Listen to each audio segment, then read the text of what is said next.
আমাকে ডেকেছেন কেন? আমি তো বুঝতে পারছি না আমাকে কি দরকার। মানে পাশের জঙ্গলে একটা মেয়ে শিয়ালনিকে আমার ছেলের খুব পছন্দ হয়েছে, তাই আমার ছেলের বিয়ের প্রস্তাবটা আপনাকে দিয়ে পাঠাতে চাচ্ছি।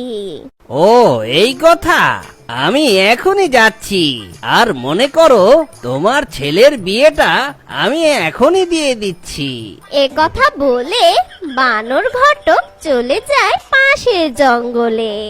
আর পাশের জঙ্গলে গিয়ে সেই মেয়ে শিয়ালনির বাবার সাথে ডাকু শিয়ালের বিয়ের প্রস্তাব দেয়। এটা শুনে মেয়ে শিয়ালনির বাবা অনেক খুশি হয়। খুশি হয়ে তারা দিন ধার্য করে। তারপর ডাকু শিয়ালের অনেক ধুমধাম করে